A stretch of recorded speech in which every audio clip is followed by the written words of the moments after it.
Well, welcome back to the fields of Oxfordshire. So, we're on field number 12. We've had lunch, cheeseburgers, hot dogs, a little bit of Coca-Cola, well, Pepsi to be honest, and we're all refreshed.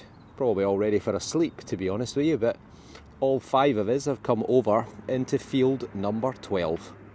As you can see, part of it is a barley crop, which we're allowed to detect on, and the other half is ploughed. So let's give it a go. I don't know what's come off here so far, but hopefully there's some goodies to be had. Well, considering there's quite a lot of people in this field, it's not taking long to get the first signal. 73, 75, and again someone's walked right across it. There's a bit of an iron tone, so it could be junk, big iron. But there is iron there, but it's also out the ground. So, target number 1 of the afternoon. What have we got? We have got a little bit of fencing wire. Oh well. Well, just catching up with Andy, who's come from Liverpool, and he has struck gold. Look at that. What a coin. I've never had one of them before. So it's William III of England, which is William II of Scotland. Gavilimus. So yeah, he seized the throne in 1688 with his wife Mary, William and Mary, in the Glorious Revolution. It's well seen it's the people who write history who call it, who name it. I don't think it was glorious for anyone else, but it's been made into a love token, which is why it's got that crease on each side, and clearly this is someone that someone was pretty attracted to go to that effort. Normally it's a sixpence. Yeah. If you really like them, you gave them a shilling. You certainly didn't give them a gold guinea. So that is absolutely stunning. So I don't think it's got a date on it. We can't find one. Andy seems to think that often they don't carry a date, but it'll probably be around 1688, 1690s, something like that. But that is unbelievable. So well done. Well done indeed. That is absolutely fantastic, and thanks for letting me film it. Much appreciated. Well, hopefully Andy's going to give me some luck. I've just walked that far away from him. I've got a wee mid-tone. 54. Could be the dreaded button, but could be a hammered, you never know. So I doubt it's a gold guinea, but that would be funny if it was. Well, it's out. On the readout. Oh, was it only 18 on the Knox for a gold? There you go. 18 for a gold on the Knox. Well, that ain't a hammered coin, but it is something. I don't know what though. Oh, that's interesting. Well, it's like maybe a bit of a snake buckle or something. So, see that, how it's got that sort of scaly look to it. Give it a wee brush. Well, that is definitely something, just not quite sure what. I don't know if it's broken there or if it's supposed to be like that. Maybe it's supposed to be like that. But yeah, it almost looks a bit like one of those big S sort of snake buckles, because it's almost like it's got scales. Might have been silvered or tinned at some point, but well, it's a find. First decent one from this field, and now I know there's gold in it. Hopefully there's some of that to come too. Well, it's taken a while. It's been about 25 minutes since my last signal. This is mid-tone, 45, 46. I feel a bit guilty digging in a crop field, but farmer's okay with it. I think this probably is going to be another bit of copper, maybe a wee fragment of lead. Maybe I'm digging in the wrong place. Let's try in there. Should be it this time, hopefully. Nope. Is it out and I'm moving it around? Yes. Okay, so we're out. Let's have a wee look and see.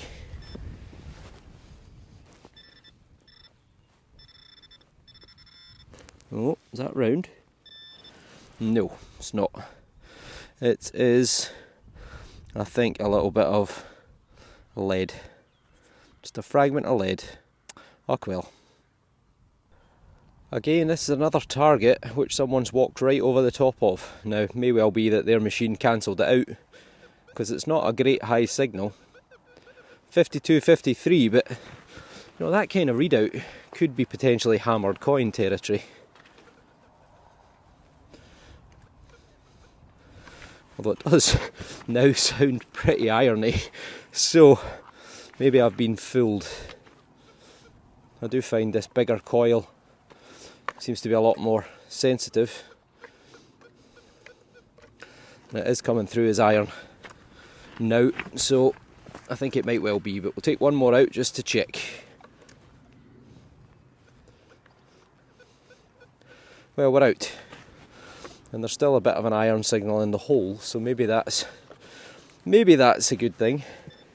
Maybe not.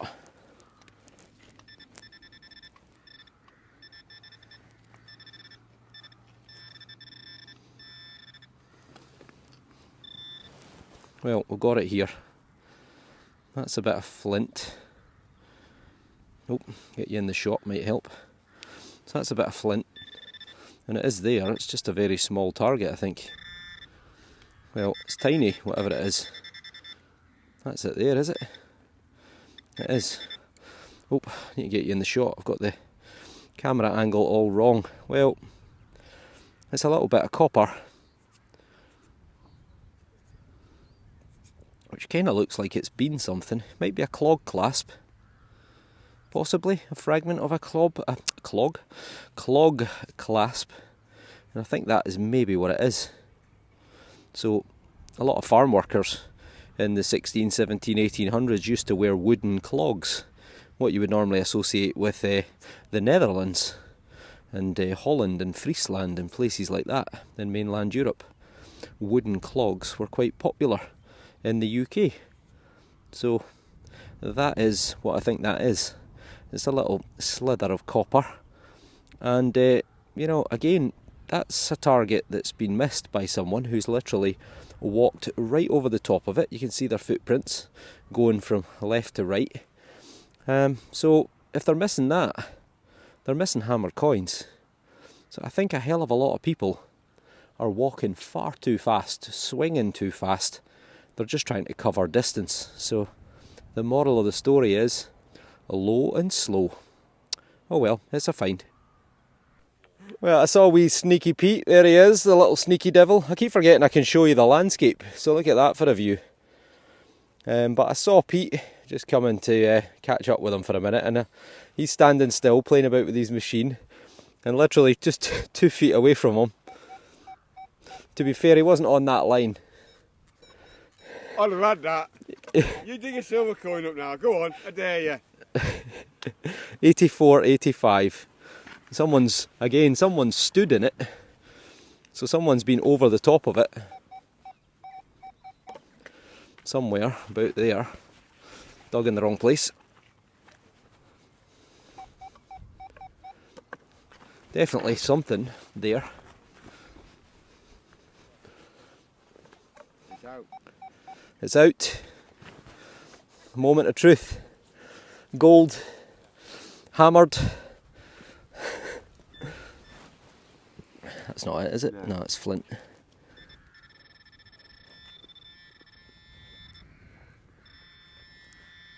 Big lump of lead, is it? It is. I see, I definitely would have had that. I love lead. Pete would have had that. It's a big lump of lead. It is a weight. Possibly a loom weight. Possibly for rabbit netting. People have been hunting in the fields with these big long nets that are weighed down. So who knows? Could be any kind of age. Could be a couple of 100 years old. Could be a couple of 1,000 years old. We'll never know. But it's a little lead weight. So I've saved you from finding that, Pete, because obviously lead's toxic and I'm worried about you. Yeah, of course you are. So you're welcome. We have an ear blower. 99. Surely has to be really shallow, massive piece of iron, or aluminium, I would think, or something amazing. Well, it's out, so it's definitely shallow. But what is it? Is that something green? It is. Huh. It's not a coin. It is a coin. That is a coin. Georgian, I would guess. Is it a big cartwheel penny? No, I don't think it is. Too small. But that is a great big Georgian coin. Completely surrounded by footprints in every direction. But it's been missed. So, looks like a penny or a half penny. It also looks pretty shot in terms of it's not survived very well in the soil. Give it a wee rub, just in the off chance that there's a tiny bit of detail. But I think the answer is unequivocally no. I don't think even the bendy thumb will bring that back to life, but we'll give it a wee rub-a-dub. See what happens. Ah, it's gone. Completely gone, but it's perfectly round, it's chunky. It's going to be George the Third. So that puts it somewhere between 1760 and 1820. The madness of King George, the lost the American colonies. His wife was Queen Charlotte. And in fact, I tell you what, there could actually be a wee date down there. You know, there's actually something coming through, look. I don't believe it. This bendy thumb has got unbelievable powers. Look at that transformation. You can see ahead, looking to the right hand side, which tells me it is definitely George the Third. Well done, bendy thumb. That is exceptional. So we can see the head looking to the right. You see his nose, his eye, and I can also see the word Rex, R-E-X, King. So it's George the Third, 1760 to 1820. Brilliant. And there's Britannia putting in an appearance now as well. Honestly, I really have to market this thumb. I could get a model made of it, try and sell it as a metal detecting device. Well, it's a coin. Brilliant. This time, a little mid-tone, 70. Maybe a wee button, maybe a wee bit of lead.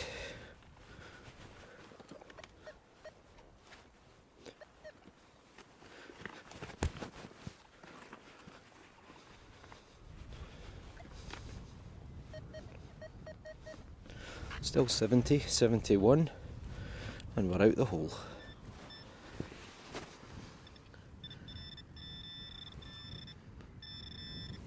And it's another wee skinny bit of lead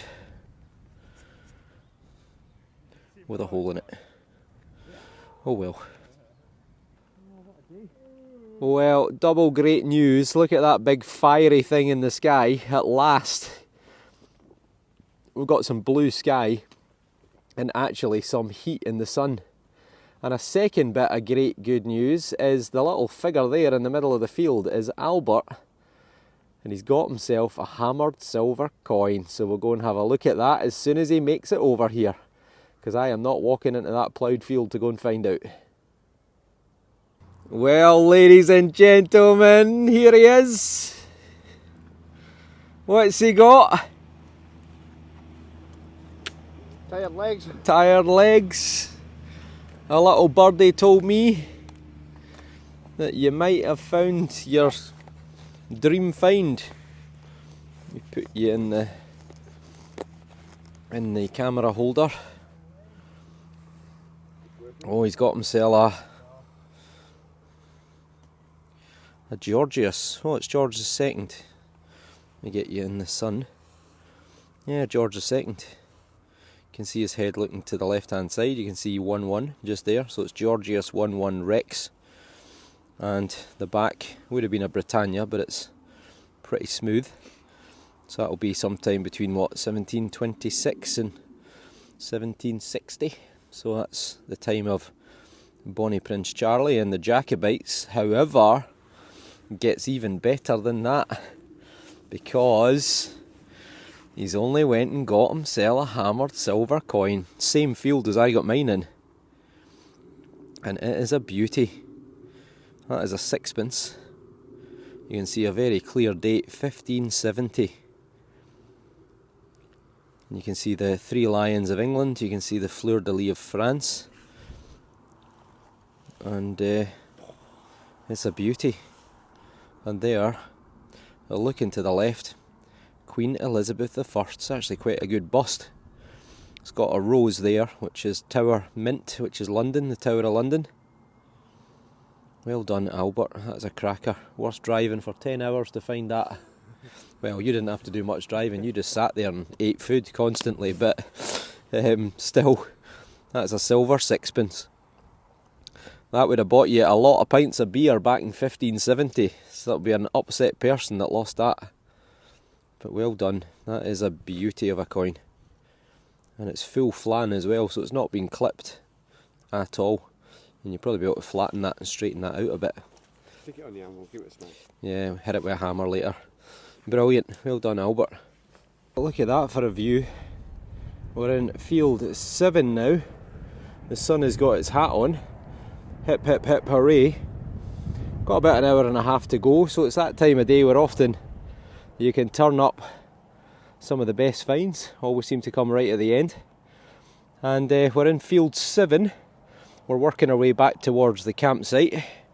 Let me get you into the phone holder, or the camera holder.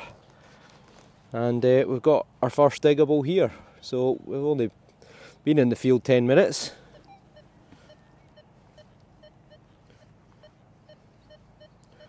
Nice grassy pasture. 67, 68. So apparently there's been a lot of shotgun caps out this field. Sounds a little bit high for a shotgun cap, but let's see what happens.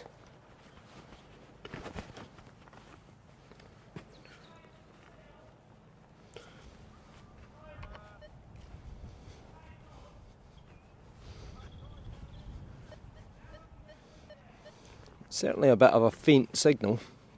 As you can see, the ground's really well drained because we're on a really steep hill, so all that rain hasn't seemingly affected it. I think we're still in the hole, but it's very stony, so let's see if we can track it down.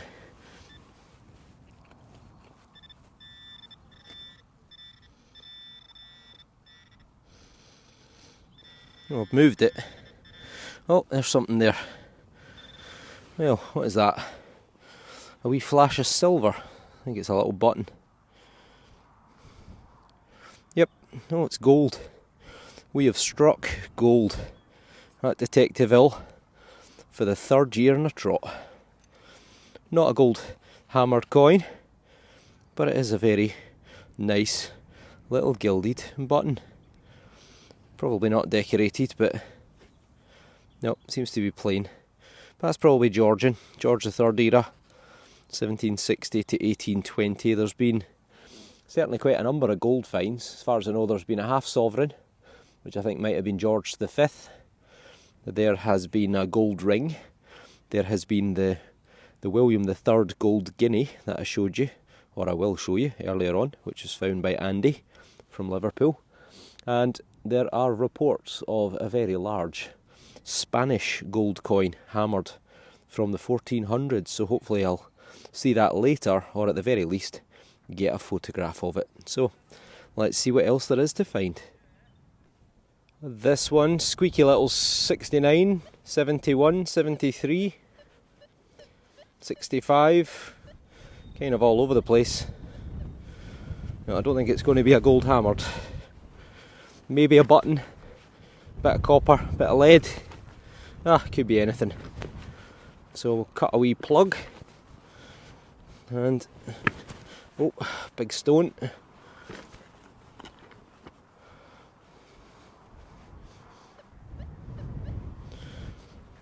A bit deeper.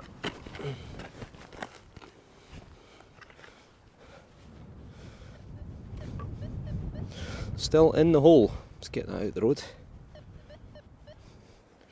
Still in the hole. Let's see if we get it out this time. We're out. 66 it's saying. Definitely within the realms of gold.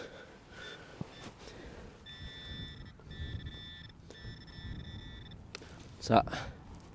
Nope, it's a stone. There was something else round. There you go, look. Well, I think we've got silver this time. It's another button. It's a tomback. A tomback button. It's got a little sort of nipple on the end of it there. It's pretty breezy up here on the side of the hill, but that's a tomback. So straight back to George III era yet again. 1760, 1820, made from a composite of copper and zinc, if I remember, and with a wee dash of arsenic just to give it a wee shiny. Excellent. This one was a 49. Someone had actually started to dig the hole and then stopped because they'd only taken the surface off, and then obviously figured it wasn't worth it. But well, whenever I see a hole that's been partly dug and then stopped, I do always wonder whether there's a gold noble down there. But that's part of a horse decoration, I think. See the sort of decorated lines, probably off sort of Victorian or maybe Georgian period.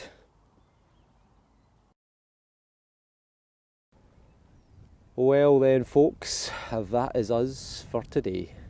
I'm trying to look into this lens so I don't look cross-eyed, but I'm going to leave it at that. I am knackered, absolutely knackered. Look at that view in the background. It's kind of like Scotland, only flatter and not quite as beautiful. I'm joined by my other lazy compatriot right here. There's Marty. He is also bust. He has had enough.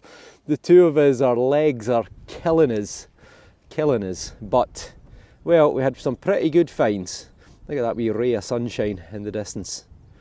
So, I'll do a little summary when I get home with a light box, and you can see some of the finds that I've made up a little bit closer.